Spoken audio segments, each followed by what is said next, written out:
I congratulate you on the 61 years of Uganda's independence. In last night's speech, I therefore tried to point out what we ought not to concentrate our minds on and those factors that we ought to emphasize. In my view, these are 8 factors, and they are the following. Number 1, rejecting the pseudo-ideology of identity politics, meaning religion, tribes, gender chauvinism, and promoting the ideology of interests, where you deal with the needs, markets for people's products, jobs, wealth creation, that we have demonstrated that it promotes prosperity of society. Number 2, understanding the importance of promoting the private sector. Nekorera jange in Uganda, a team ma mega. In Acholi, that's correct? A team me mega. Therefore, you Ugandans and the leaders, especially the political leaders, the administrative leaders, you need to understand the importance of the private sector, because it helps us to develop our country with without too much supervision, because these people work for themselves, but in the process they build our country. Then the third crucial factor is economic infrastructure, meaning the roads, the railway, electricity, telephones, which lower the cost of doing business in our economy and also link the wealth creators, meaning the farmers, the manufacturers, the service providers, with the consumers that buy what the wealth creators produce.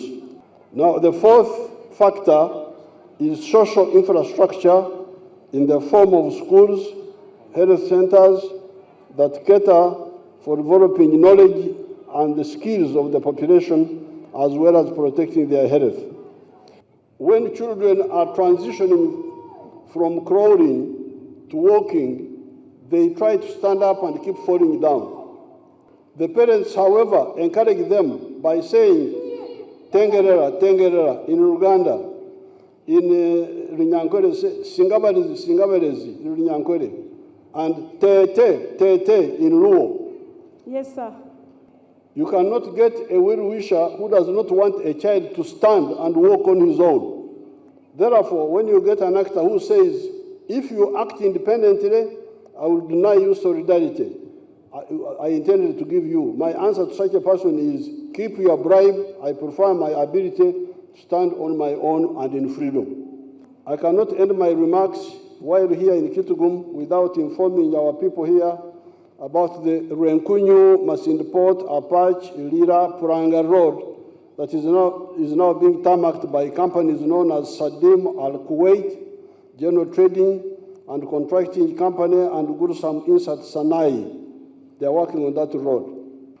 Now, the Puranga Achoriburu portion will be done by possibly a new contractor. The one selected earlier had problems.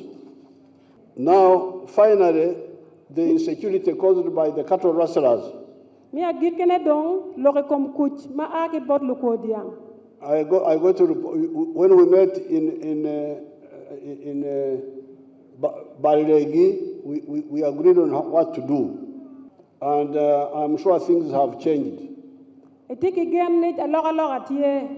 we are going to put more capacity. But what I found out, even big countries like Brazil, they are isolated. They can't work alone.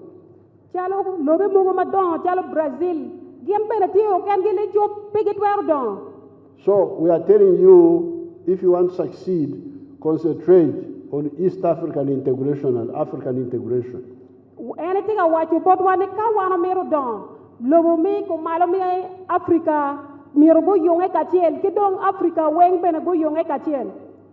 United States succeeded because they united that big place.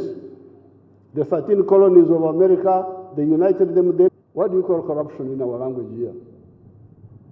Chamchana. Cham cham. Chamchana. Chamsana. Yes, sir. Okay. That's a good translation. Thank you. So, Chamsana, Marach.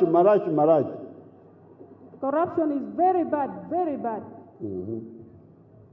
Because this is the one which is delaying us.